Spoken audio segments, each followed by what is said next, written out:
Hello, everybody. I'm Howie Hawkins. I'm seeking the Green Party nomination for president. And with me is Angela Walker, who I've asked to be my vice presidential running mate.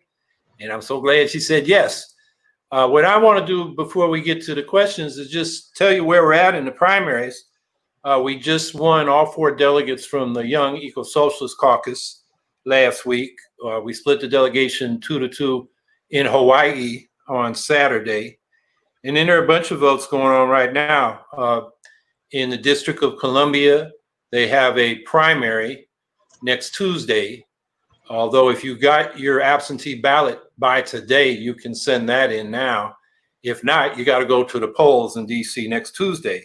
And it's a write-in primary. So we'd like you to write in Howie Hawkins. In Nevada, the vote is underway, as it is in Connecticut. And you need to go to the state party websites to get your ballots. The Oregon vote begins next Wednesday, June 3rd, and that's a mail-in or online ballot. Florida's voting right now. That ends on Saturday. And Indiana's voting right now, and that's a ballot that you have to have postmarked by Monday. So if you're in any of those states and you're qualified to vote for the Green, in the Green primary, and every state has different requirements. If you don't know, go to their state web pages or go to our webpage, howiehawkins.us, and there's a vote tab, and we have information on how to vote in these states. So that's what's going on in terms of the primaries. We're winning by about a 3-1 margin. I think it's 18 or 20 of 22 primaries so far. So we're in good shape, but it ain't over till it's over. So we need to keep you voting. And then another thing came up this week is, Joe Biden put his foot in his mouth again. He has a problem remembering at the end of a sentence what he started out saying at the beginning of the sentence. But he told Charlemagne the God, who's on the Breakfast Club, that if you ain't voting for him, and he's talking to black people, he said, you ain't black, which was not a nice thing to say. It's basically taking the black vote for granted. So, we decided we were going to speak up on this.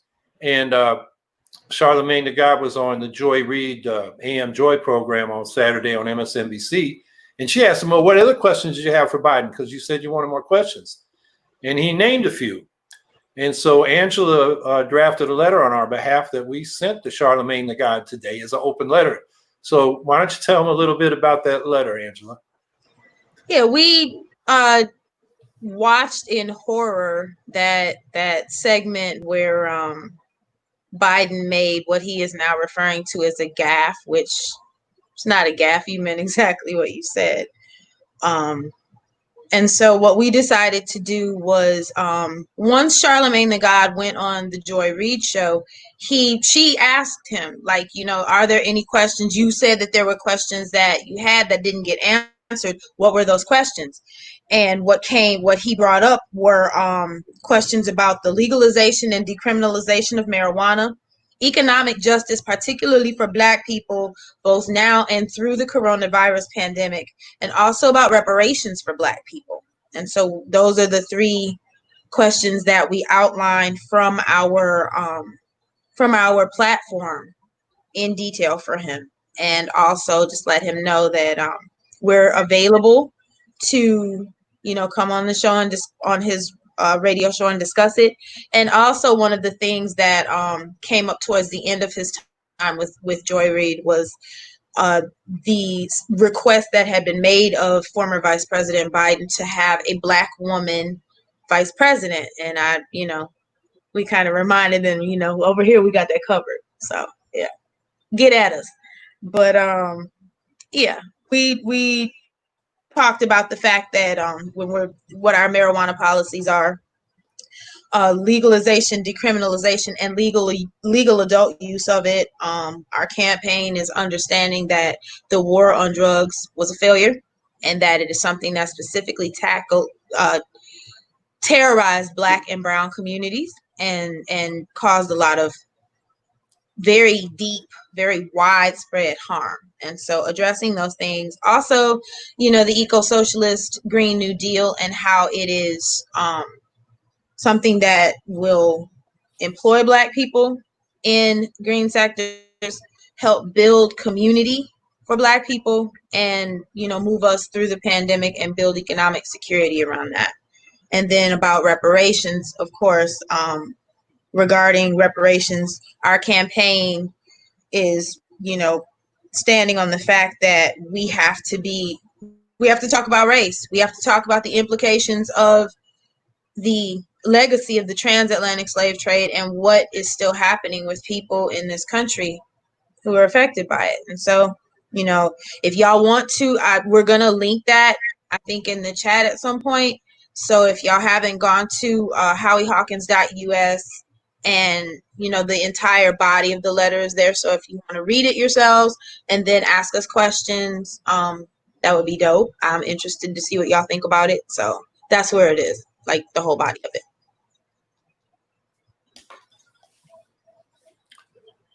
So we're looking for questions. Oh, I need to look at the live comment.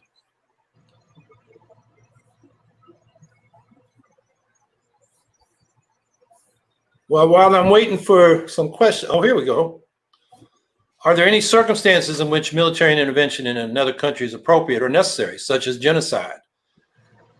And it looks like Joe Biden's face with a guy named Devin O'Brien. Yeah, of course, you want to stop genocide. The problem is the United States has used the cover of humanitarian intervention too often to cover up what are wars of imperial conquest. So if we're really talking about stopping a genocide, we should be able to do that multilaterally, preferably through the UN Security Council. And there's a time. I mean, I'll say it, the Marines were in Syria in the northeast section working with the Kurds because they wanted an ally. They really wanted the cannon fodder to go after ISIS. And to build that relationship, they helped the Kurdish militias from Rojava in Syria rescue the Yazidis off Mount Sinjar. The Marines provided air cover and intelligence. Stopping that genocide was a good thing. That doesn't mean the overall strategy of the U.S. intervening militarily in Syria was a good thing. So, sometimes the U.S. has done the right thing, even though the overall policy is bad. I'll just give you one other example. Back in the 50s in the Eisenhower administration, the CIA found out that Taiwan had a nuclear weapons program. And Eisenhower told them, if you want continued support, you're going to stop that program. And it was stopped.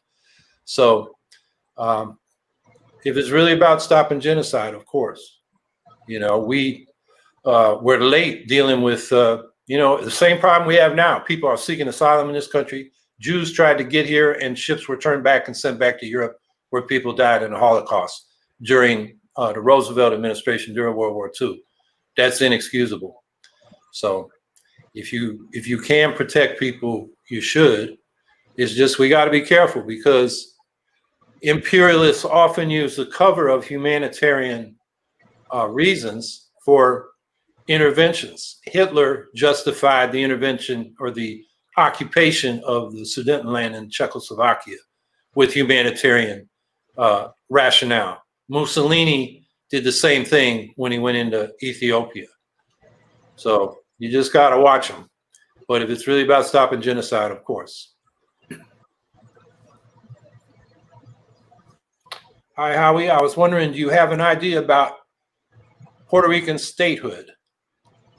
And, well, that's up to the Puerto Ricans.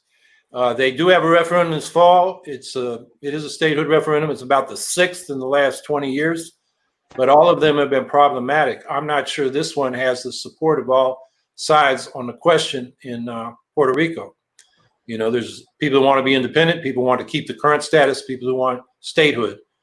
And that's up to the Puerto Ricans. I mean, that's self-determination, and that's the bottom line for me.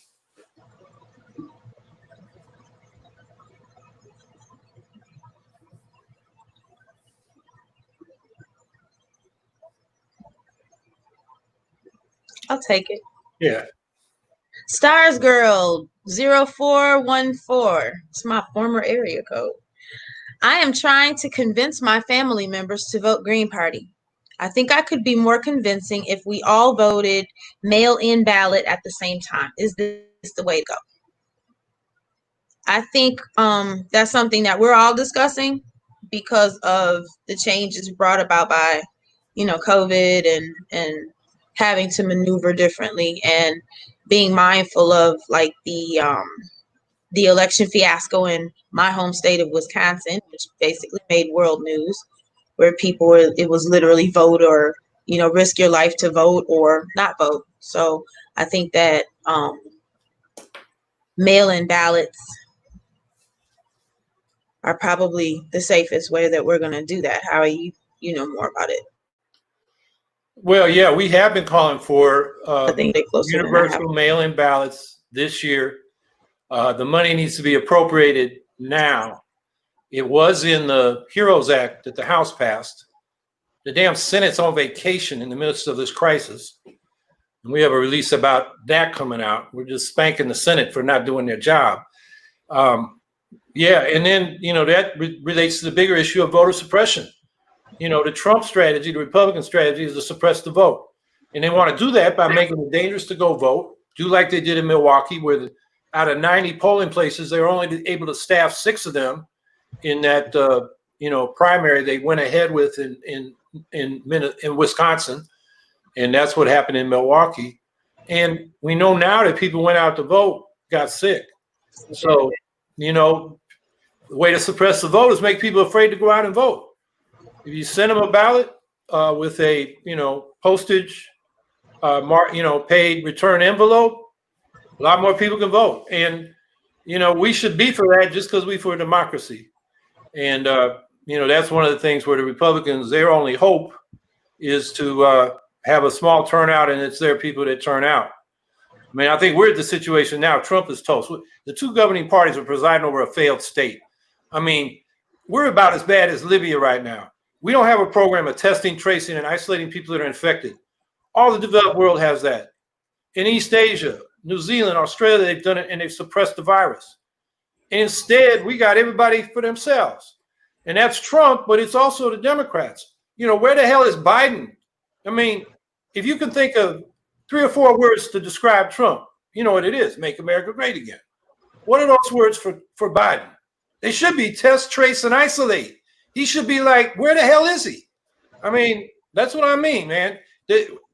There's such a big gap for what we need that I think our campaign has a real opportunity to speak up. And if you think I'm angry, yeah, I am, because people are dying because of these fools. So I'll take the next question. Jose asks, Howie Hawkins, do you have plans for police reform given George Floyd's death?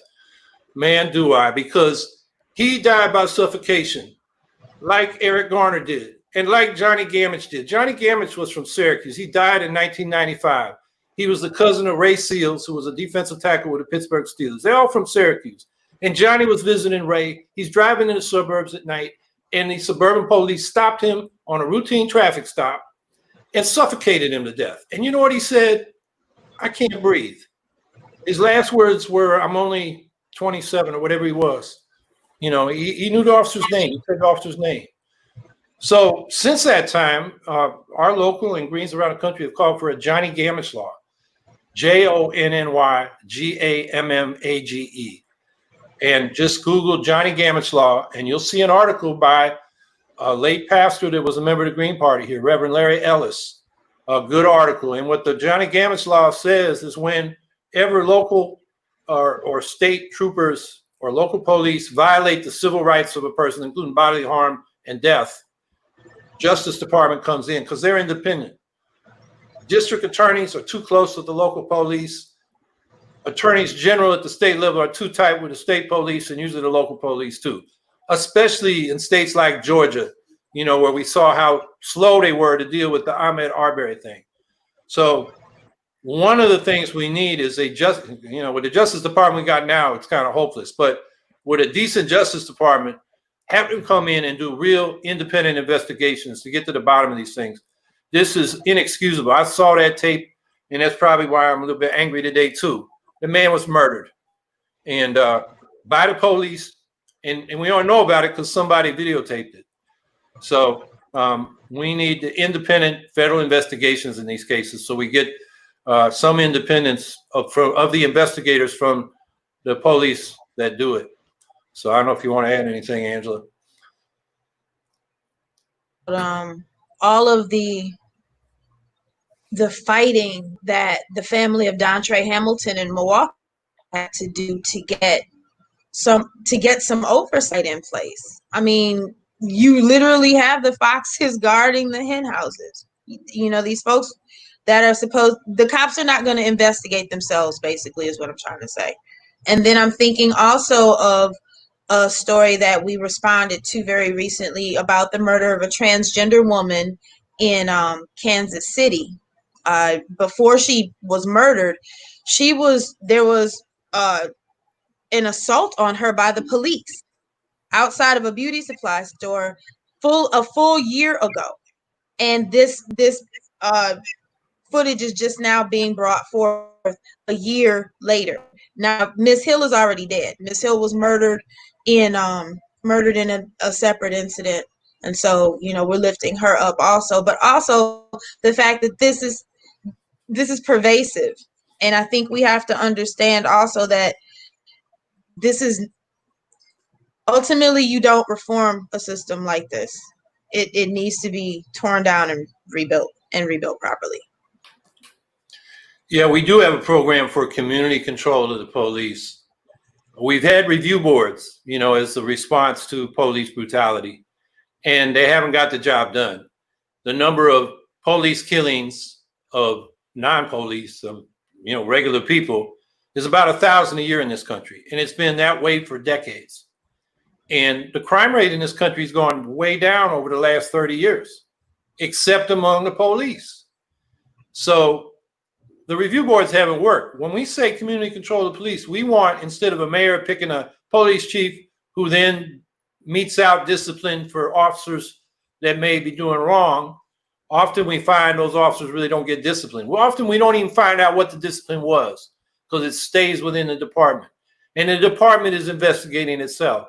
Like Angela said, that's the foxes watching the chicken house. So we want elected police commissions with the power to investigate, subpoena, and provide sanctions for officers that engage in misconduct. So, and that's the way to make the police serve the community. You know, this is the old Black Panther demand.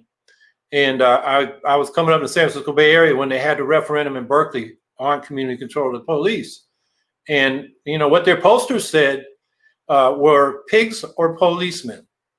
It's your choice. And, you know, people that kill, you know, officers that kill people, they would call pigs. But police officers that serve the people, that's what we want. But they're going to answer to us because they're, in a lot of these cities, they're a power unto themselves. The police unions are very strong. And it's usually Democrats running these cities. They're afraid politically of the police. And sometimes in some cities, physically. The police intimidate them. And that's what we got to change. And community control of the police has got to be part of that. So we don't have to do the kind of investigations that the Johnny Gamish law would call for. So we had officers that served us rather than, you know, their own interests in a lot of these cities.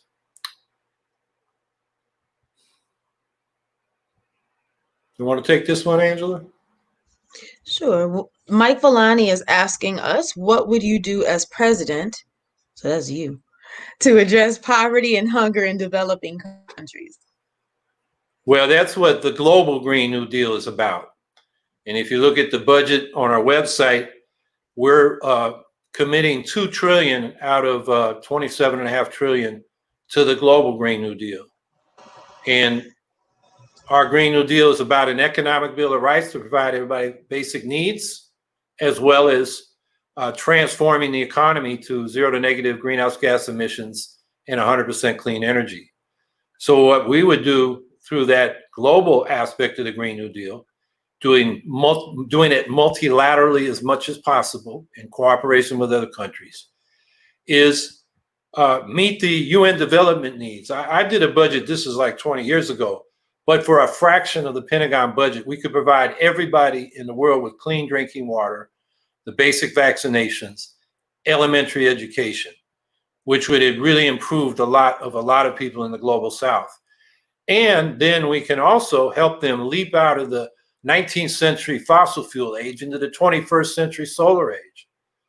And that's really part of our foreign policy. We want to stop the U.S. being the global military empire and have it be the world's humanitarian superpower and provide aid and support and make friends instead of enemies around the world.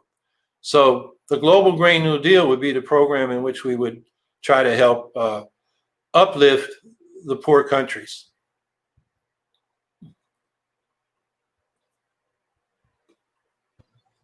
Brett R123105 is asking, what industries do you think we should socialize? All of them. I'm thinking particularly when public transportation, putting all of these industries in public hands just makes sense, which is, of course, a core tenet of the eco-socialist Green New Deal. And transit being close to my heart is the first one that popped into my head. I mean, there's so much opportunity, with high-speed rail, with multimodal transit, interlining lines that intersect and things like that. So that would be my first one. But well, which one would you pick first, Howie? Yeah, that's part of the eco-socialist Green New Deal. When we say public transportation, we're talking about freight rails, CSX. They have accidents here across New York all the time. And we need more freight rails. They need to be electrified so they can be powered by clean, renewable sources. We need high-speed bullet trains. We need to rebuild the trolleys that we had in all our cities and towns and between our towns between the 1890s and the 1930s. That's the light rails. And then we need to integrate that with air travel. Bullet trains will reduce the need for intermediate and short-range air travel. The bullet trains will be faster and more convenient. So that needs to be an integrated system. Energy, not just the power utilities that transmit and distribute power that's generated, and it varies from state. Sometimes the generation is separated. You need those utilities, but also the fuel corporations, the oil and gas corporations, Exxon, Chevron, the Koch brothers. They need to be brought into this public energy system. And then the other thing is manufacturing. We need to build it like we did during World War II, when the federal government took over and built a quarter of the manufacturing capacity of the country in order to turn industry on a dime into what they called the arsenal of democracy, to arm the Allies against the Nazis. And they defeated the Nazis. We need to do nothing less to defeat climate change. So those three sectors are key for the eco-socialist Green New Deal. But then take healthcare. We're calling for Medicare for all as a community-controlled national health service. So in the first year, we have a national health insurance program, what the Medicare for all idea is now before Congress, where you have a single public payer pay for all medically necessary services. That's year one, but over the next decade, we want to bring the delivery system under public control. Public hospitals and clinics, doctors, nurses, and other healthcare workers being salaried public employees. So they're not in organizations where they're trying to maximize fees for service and run people through fast and give them tests and treatments they don't really need. They can focus on giving health care. And then it would all be democratically controlled from the bottom up through locally elected health boards. Same thing with transportation. Let's elect our regional transportation authorities so they answer to us, not the politicians and their political cronies and donors. Same thing in energy. We can have public utility or energy districts where the boards are elected by the people, and then they federate at the state and the national level for overall coordination. We also want to bring into that healthcare system big pharma, which has totally abused, their power as private enterprises. They don't do research and development on vaccines, on antivirals, on antibiotics, because there's not a lot of money to be made there. They want the next Viagra or the next, heart treatment for chronic conditions where they can make a lot of money. And we do all the research through the public sector. And then the private sector takes the research and they'll get patents on the new drug, and then they extend the intellectual property rights on that for a long time, jacking up the costs. So like go back to HIV. Gore was out there in the Clinton administration insisting on behalf of the pharmaceutical companies that Africa has to pay these high prices the American companies wanted to get it into Africa, when that should have been, a public asset that should have been available as a public good. So that's another sector. So that's a big lot of sectors. But then I'll also say that's public sector, but we want to socialize private sector enterprises. We want to encourage cooperatives. We want a system from the federal government that finances and provides technical assistance to farm worker co-ops, to help retiring earners sell their business to their workers, and expand that through the private sector in a voluntary manner. And so I think, there's a lot of scope. It's a big economy, but those are some of the sectors we'd start with. They're key sectors. We get those sectors under public control. We can deal with the climate crisis. We can deal with the health and inequality crisis. Working class living standards are declining in this country. And a big reason for that is not just the economic inequality, it's the lack of access to health care. That is inexcusable. That gets back to this damn problem. They can't test, trace, and isolate. If we had a public health care system, we could do it. And if we didn't have idiots running the government, we could do it. So anyway, there's a lot of things. And socialization basically means democratization. It's fine. The classic, American idea was you're economically independent. You're an artisan or a small farmer. Nobody can tell you what to do. So when you come to the political arena, you're your own person. The problem is when we get in larger scale enterprises, we are dependent on the boss. So that's where we got to democratize them. So we're all equal. And that's the only way to have economic democracy when you have large scale enterprises, which we need, for reasons, economies of scale and scope.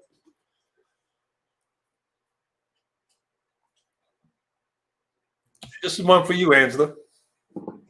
My eyes light up, and I can't smoke, so don't think that's what it was. But Rich Lockyer is asking, what are your views on cannabis, medical and recreational? Funny you should ask that. That was one of the big things that we covered in the open letter to Charlemagne the God at length. We are supporters of both decriminalization of marijuana and legalization of marijuana for legal adult use.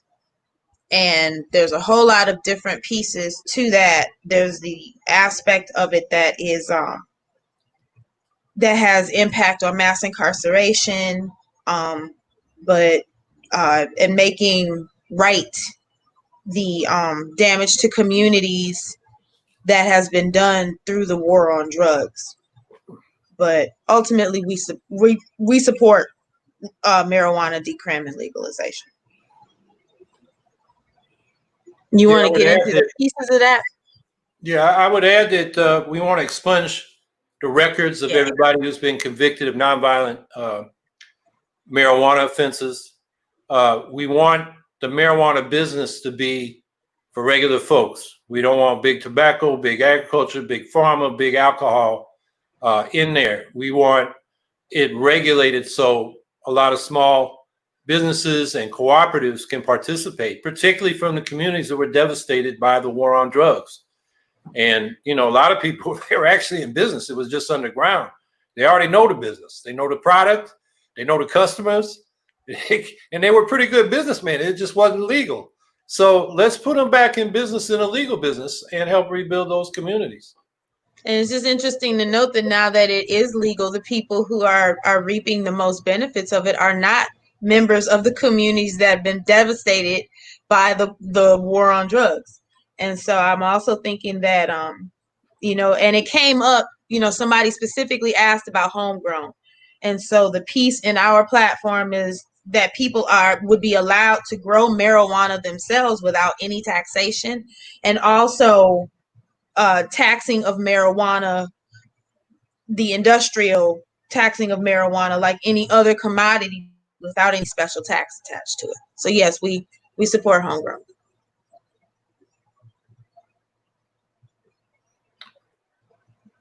Ooh. You want to answer that one? Nope, you take that one first. Elderon asks, how would you change education? Like the schedules, the subjects learned, etc. And he says he appreciates all you both do. Thank you. Well, with regard to schedules and subjects learned, I believe everybody ought to have access to a rounded education. We got to end tracking and let students take the classes that they want to take, even if it's a big challenge. I was talking actually with some high school bloggers. I got on their program, and this kid was saying, I just came a couple points short on an AP test. I couldn't get into the AP biology class he wanted to be in so much. And I could tell that he'd do good in that class because he had the interest and the energy. And even if he didn't know some of the technical things as a prerequisite, he looked like he could catch up. At least he should have the opportunity to try.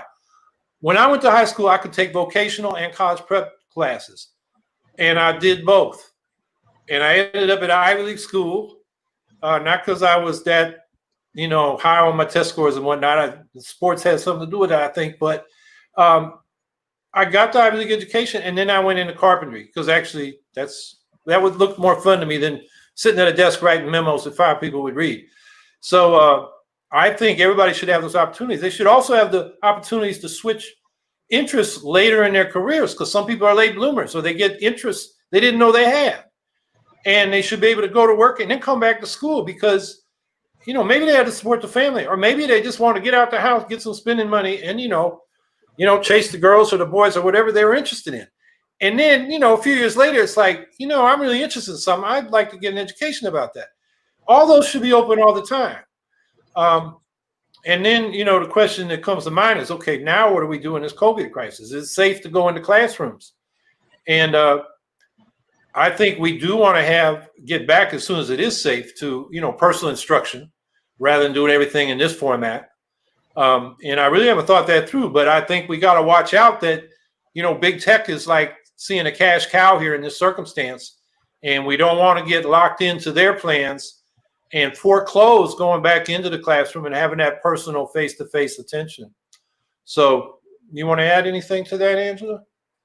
Just one of the things that I used to get really excited about, I did advocacy for public schools and the community school model, particularly, where you are placing the resources that each particular community that school serves, all of those resources would be found in the school. So you have food access, you have training for parents if they want it, literacy classes, you have exercise classes for parents if they want it. You make the school becomes a hub in that community. It truly becomes a heart and part of that community rather than something that the kids just go to and come home from every day. It's integrated into that. And so, when we thinking about education going forward, I would like to see schools embrace that model, and also, be fully under our administration. Of course, they would be fully resourced to do those things and to reflect the communities that they serve, so that young people and families, when they're coming in and out of the building, this is a building that reflects their culture, reflects their reflects their people, reflects that particular community, so that it's truly a home for them. And so I think we're at a point where we need to rethink what it means to, like you just said, Howie, what does it really even mean to be educated at this point? What does that look like? It's not this rote college track, hard and fast thing. And, I'm taking things from unschooling, taking things from the way that, a lot of people are experimenting with school, and developing, integrating those things into our public system. And we got to end the tracking that, in New York City, they take a test as they enter kindergarten and they get put into tracks. And very few people escape those tracks. So by the time they get to high school, 2/3 of the high schools in New York City do not have physics classes. Those students are basically told, you're going to be the service class. You're going to be working at McDonald's or delivering packages and that kind of thing. And, that gets decided very early. They have a whole testing industry where the more affluent parents, they got test prep for 4-year-olds so they can get into the right track in kindergarten. This is crazy. When I went to kindergarten, they taught us how to play and not, poke each other's eyes out and just, learn how to get along. The last day of kindergarten is when they had a book that was bigger than we were. Dick, Sally, and Jane. I remember the first word, look. look, look, look. And you find out the rest next year when you get to first grade. And, I think it was a better way to come up than, I know now they want everybody reading when they come right into kindergarten. Like, your whole life depends on it when you're 4 or 5 years old. That's crazy. And what we see is, working class, people of color, lower, people on the economic scale get tracked into the lower tracks generally. And it's like decided there, and they reproduce the class and racial hierarchies. And the school system should not do that. And then because, the schools in these communities, they're under-resourced because they're dependent on property taxes. They have less property taxes. Schools should be funded by progressive federal income taxes. Let the property tax protect property, fire and police, let it cover that. But let the schools be out of the common, tax system that's progressive, the income tax. And so these schools fail, and then the testing industry comes in and they test. And the tests define you as poor because you didn't have the resource, you didn't know the things the test for. And then they say your schools are failing, we're going to bring in charter schools. And then you got a whole private industry scamming off the public fund. All the innovation that Angela was talking about and the rounded education I'm talking about, you can do in the public school system. And the advantage there is we elect the school boards. We don't elect them privately managed charter schools, which like to call themselves public. They're about as public as Lockheed Martin that gets Pentagon contracts. Just because the public pay for it don't mean it's public. It's not democratic. So I think, the charter school industries, no, we're not giving no support to that. If the charter schools we got are doing good, okay, fine. They can keep going, but they should be recertified. And if they're, there's so many scams and fraud being perpetrated by these charter schools, they need to be brought to justice. And then let's do innovation within the public system, not undermine it with this privatization.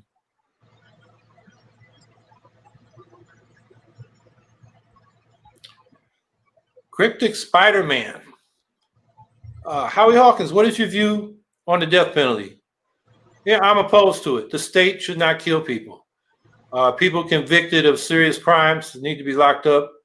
That's a sentence that I can support. But the death penalty, we've had so many cases where people were convicted, and then because of DNA evidence, new witnesses coming forward, we find out that actually they got the wrong person and they were sentenced to death, and some of them have died. So I'm opposed to the death penalty. I don't know if you want to add anything. I second you. View on arts funding. You want to take that? We absolutely support funding the arts, just for the reasons that we were just discussing. And I know that we both view the arts as integral, like when Howie was talking about a well-rounded education, the arts are a very integral part of a well-rounded education, and making sure that all people who are attending school have the option to have exposure to arts. I mean, I was on an arts, speaking of tracks, I was on an arts track in Milwaukee when I was a young person going to school, and the arts contributed to my life immeasurably. So, and it's always been my belief that young people in school, that's not something that the arts are not something reserved for elite kids. That is something for all young people to have access to. So art funding is definitely an integral part of our education platform. You want to elaborate, Howie? Well, I would say in terms of federal budget and funding, there should be federal funding for things like museums, symphonies, theaters. And we should do something we did during the New Deal with the Works Progress Administration. We put unemployed artists and cultural workers to work. And in our job guarantee, with government as employer of last resort, I mean, the way it would work is like the Works Progress Administration did, except it would be generalized so that anybody who can't find a living wage job in the private sector would be able to go to the employment office instead of the unemployment office and say, I want my job. And the local community will have jobs on the shelf in projects of social services, taking care of child care to elder care, the parks, And then public works, which, is like sewer and water, rebuilding those systems. And a lot of cities are getting old. I mean, we got wooden and brick conduits for water, and they're always collapsing here in Syracuse. They were built, right after the Civil War in some cases. Got lead in Milwaukee. It's what? Lead. Well, yeah, that's another thing you got to replace right now for health reasons. So there's all that, but you can also, as we did during the Great Depression and the Works Progress Administration, employ cultural workers, intellectuals, theater troupes, artists for the murals, architects for some of these great post offices, including the one Trump bought. I think that was built during the Great Depression down there in Washington, D.C. But a lot of the post offices were the best ones. And then, they did things like oral history. I mean, the reason we have a lot of slave narratives is that, the surviving slaves in the 30s or former slaves were able to tell their stories to people employed by the Works Progress Administration. And that's, immeasurably valuable for the history of this country and our understanding of ourselves. So I think, that is something that needs to be a priority in a public jobs program. We have struggling artists, and I think the artists should just not have to struggle and be able to provide us with art of all forms. It will enrich our lives.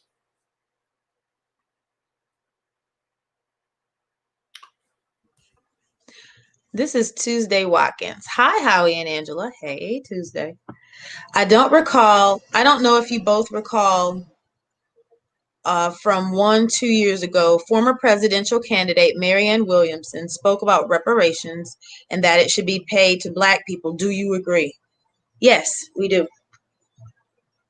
We believe that there is a debt owed to the descendants of folks who endured the transatlantic slave trade. We believe that this country was built on the capital produced by enslaved people. And there is, because of ongoing racism, I mean, we just spoke about what happened, which I have not even begun the process yet, what happened in Minnesota today. And so the legacy of slavery is still very much with us.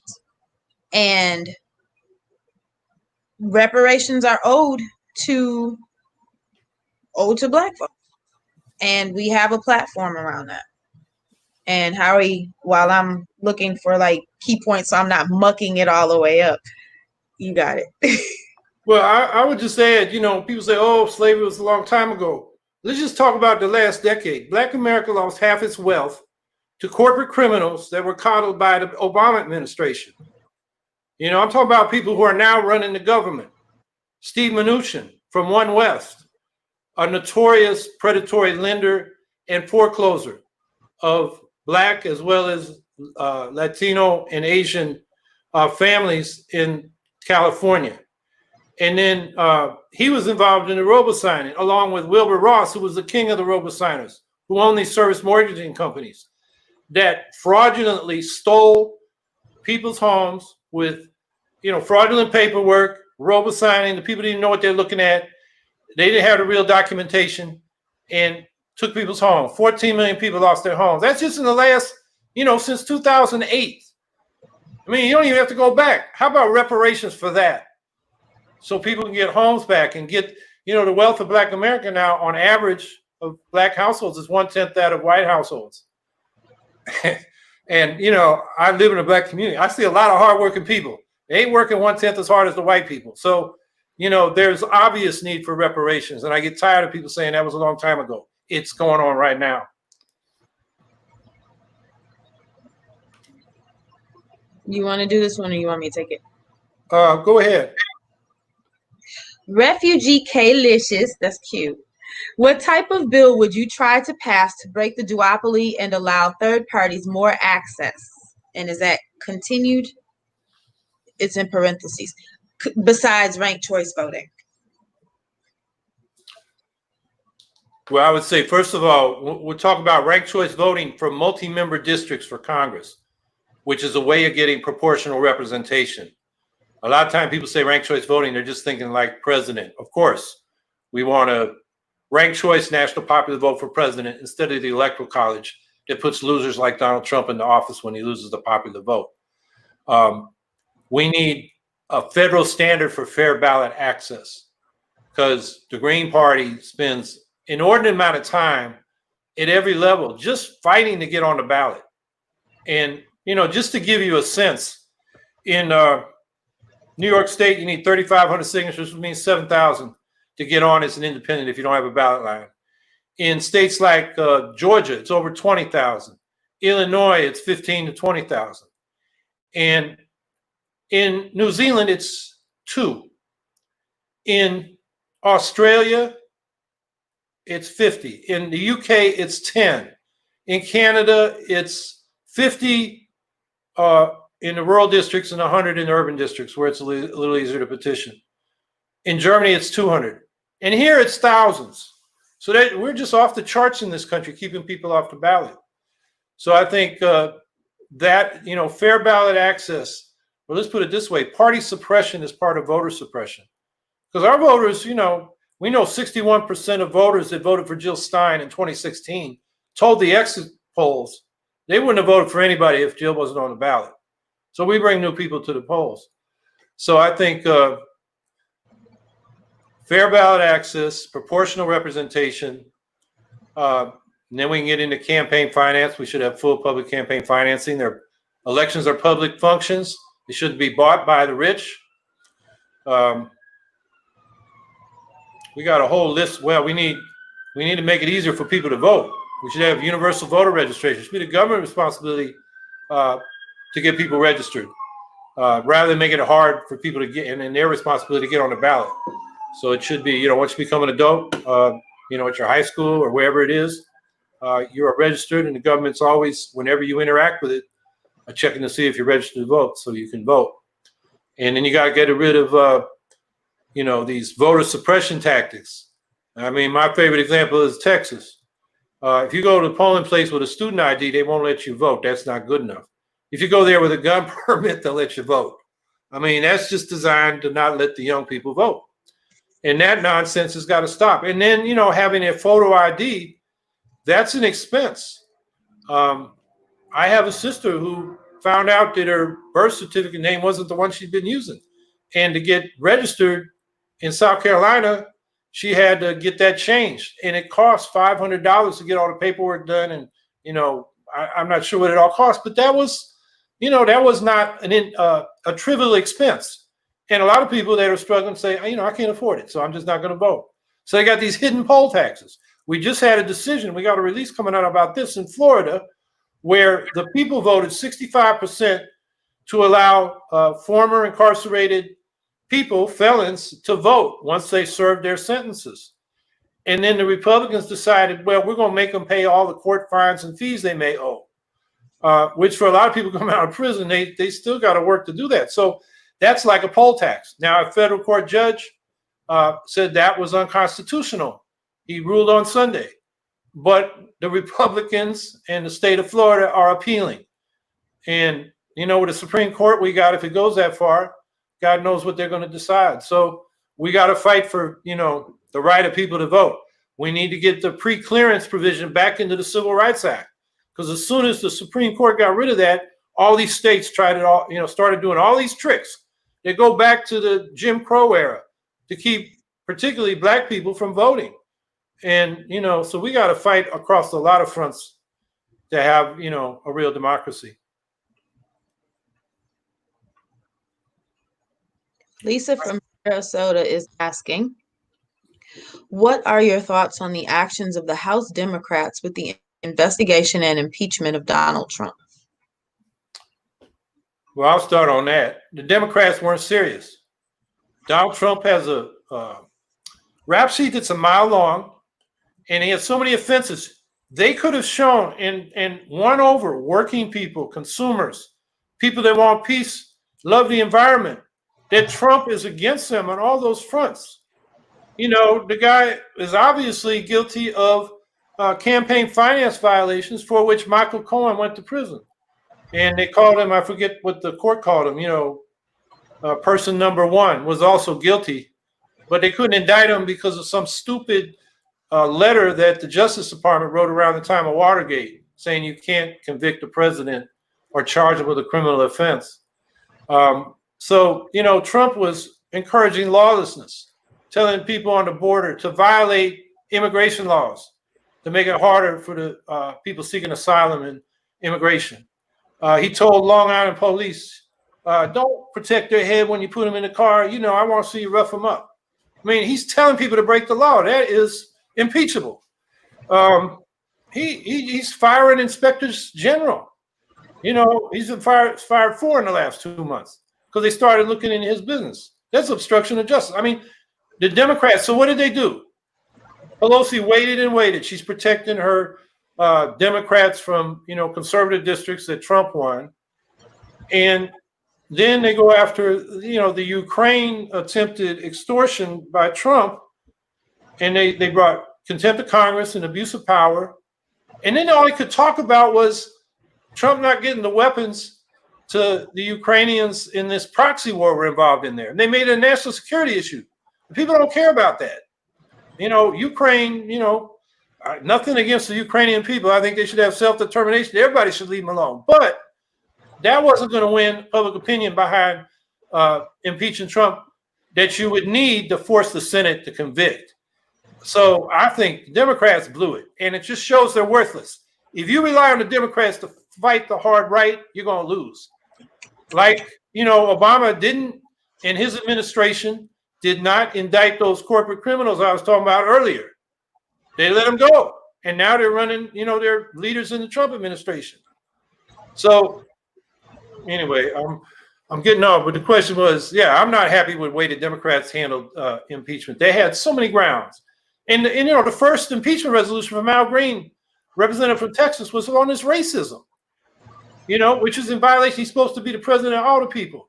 And he's dividing and vilifying all kinds of people in this country. And, there are laws against discrimination. And that was impeachable. And it was interesting that, Green had that in there for an hour, and it was only the Black, Latino, and Asian members of Congress, for the most part, that would sign on as co-sponsors. It wasn't until much later, as the Ukraine thing started to break, that the rest of the Democrats, or enough of them came around that Pelosi had to go forward. So, the Democrats, and, there's constitutional issues. I know Ralph Nader and Bruce Fein and another lawyer outlined that recently. You can go back and look at it about, how they are violating the Constitution with the way Trump he's dismantling. I mean, it's another thing. He's dismantling the EPA, OSHA. So all the things Congress passed, he's supposed to execute the laws. He's obstructing the laws. So I don't know if you want to add anything, Angela, but we can't rely on the Democrats to fight the right. Oh, this is cute. Leon Corbett wants to know, what kind of music do you like? No, you start. It's easier to tell you what I don't like. I'm not a big fan of country. Not a real fan of like Lawrence Welk. It shows you how old I am. I am, if it gives you any idea, the Deftones are like my favorite group. I'm a huge Prince fan.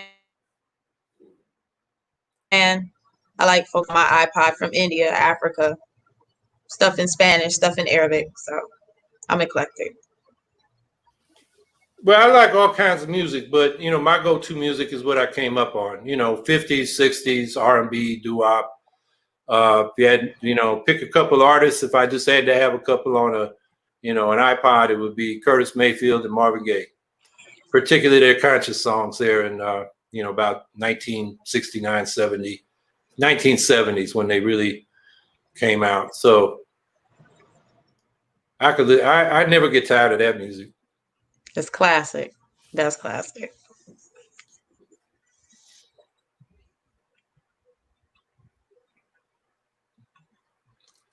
Well, while we're waiting, I did get it. I didn't like country music till I worked on a ranch in Wyoming in the summer. And I'm talking about real country music, not this pop music they got now, and I heard a little bit about that, and it was on the radio. So it just kind of, when you're bouncing along in a pickup truck, it kind of made sense. But it's just the people I associate. It makes me think of my ex. That's all. All right. Do we have a disability rights plan? Asked Chris Campbell. You want to start with that? We are developing our disability. Of course, there are. Our platform addresses disability rights. The Green Party's platform addresses disability rights, but we are working on a specific platform around disability rights rather than where it's integrated into the rest of the platform. But it's definitely something that we are prioritizing, making sure that, especially during this time with COVID and thinking of vulnerable populations at the forefront of things and what those populations are going to need, and going forward with that. So yes, it's something that we do have, and it's something also that we're working on. I would say what we're trying to emphasize is enabling people with disabilities independent living and mobility around the community. The ADA has good things in it, but it's not being enforced. So we might have much stricter enforcement and get the improvements of buildings to make them accessible, accelerated. And then we would enforce, there's laws and they need to be strengthened against discrimination against people with disabilities in employment. Yes. A lot of times people with disabilities are super exploited because the agencies that employ them or the companies that employ them can, and they're kind of segregated in their own special group. Same thing with education. There's one issue that's come up kind of on the other side of it. Somebody gets labeled disabled, so they're on SSI, and it's kind of a scam. Maybe their parents or guardians put them in, and then they go into adulthood, and they find they're discriminated against trying to get education and employment and even housing. So there's that side of it. And then housing is another thing. We have a big plan for public housing because we have a huge affordability crisis and homelessness crisis. So we're talking about 25 million units of new public housing over the next decade. 40% set aside for low-income people because there are about 10 million low-income people that can't find affordable units now. But it would be mixed income, so you're not segregating the poor from the rest. Like in Europe, public housing is open to professionals and people with solid middle class or working class jobs, as well as low-income people, and they all live together. So you're not segregating, which means stigmatizing the poor. And same thing goes for people with disabilities. These housing developments should have sufficient units to cover everybody that needs help with mobility. And so I think those are all aspects of, is woven into our platform, but we, as Angela was saying, need to have a independent statement on disability rights. So it's all there in one place for people to see. So as she said, that's in the works. Looks like Angela lost connection, so I'm here on my own. Or did I lose connection and you guys can't see me? I don't know. So I'm waiting for another question. And I'm looking at the, back to the electoral question. I see a comment here about debates. And somebody says UK is a real democracy where debates are controlled by independent organizations, not by the ruling parties. And we have this bipartisan Commission on Presidential Debates, which sounds like a government agency, but in fact is a private corporation controlled by the Democrats and Republicans. We have sued them along with the Libertarians through many election cycles. And the judges throw us out of court saying they are a private corporation, so they can do whatever they want. So our strategy, once we, have the nomination, I think we'll have the standing to do this. We want to go to the League of Women Voters and say, you should take back sponsorship like you had before this commission on presidential debate, and the two major parties muscled you out of the way. And we should build a campaign, have the league step up. They did that in New York in 2018 for the governor's race when Cuomo wouldn't debate, and had an all-comers debate. Cuomo still didn't show up, but the league stepped up, to their credit.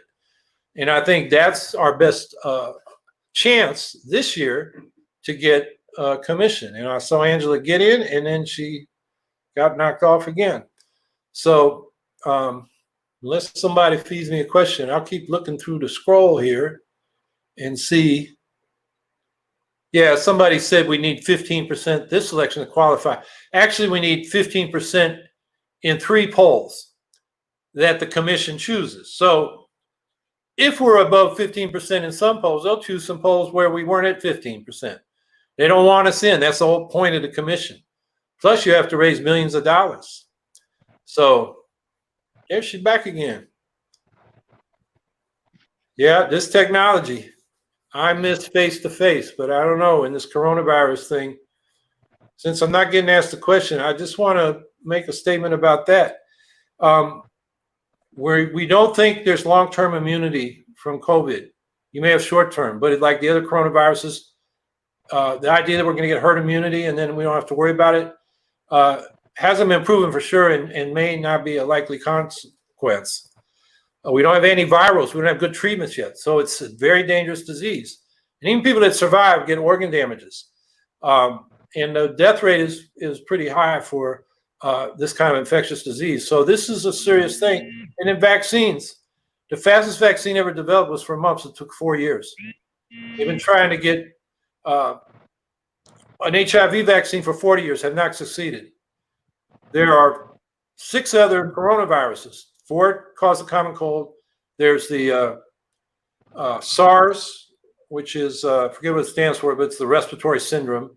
And then MERS, which is the Middle East respiratory syndrome, very serious diseases. They don't have vaccines for that, which means, and it gets back to the test, trace, and isolate. That's what we're going to have to do to be able to live in a safe way, or at least a safer way, a lower risk way. And I don't think we're being told the straight story by our leaders. Trump has got this fantasy. He's moving at warp speed. I heard one public official say, yeah, warp is in warping, a board. He's screwing it up, and, if you rush a vaccine out and it's not safety tested, Ford did that back in the 70s with the swine flu vaccine. A lot of people got sick from that. We can't have that. So all I'm saying is we have such failure at the national level in dealing with this, and it's serious. People right now are under the impression we can go back. It's over. And this last weekend, man, you've seen some of those pictures of people out there like nothing was going on. I think a lot more people are going to get sick, and that's going to be a drain on society. It's going to hurt a lot of people. There's going to be a lot of deaths. And so I'm just saying, what we're trying to do is point, in positive direction on this and other issues. And I think we have an opportunity. And I'm looking for instructions from the boss, but I don't know if we want to keep going or we want to wrap it up. It's been an hour and 3 minutes. We usually kind of cut it off in an hour. So I guess I'm going to read the scroll. And if people say stay on, we'll stay on. But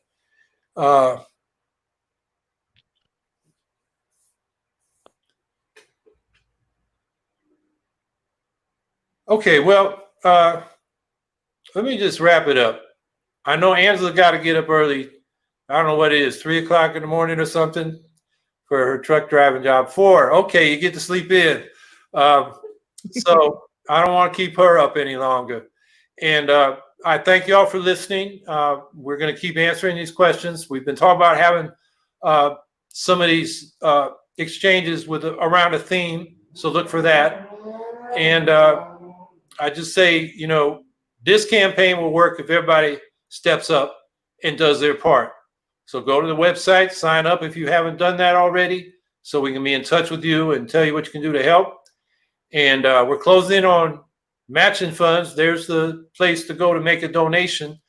When we qualify for matching funds, we need $5,000 from 20 states and contributions of up to $250. When we qualify, all donations up to $250 will be doubled. And we're going to use that, pour that back into ballot access so we get on all the ballots. And, you know, I hope people will step up. You know, lots of people giving a little bit from each according to their ability. And that's how we're going to do it. So you want to say any last words, Angela? Y'all stay safe, please. Yes. Thank you. Okay. Have a good evening, everybody.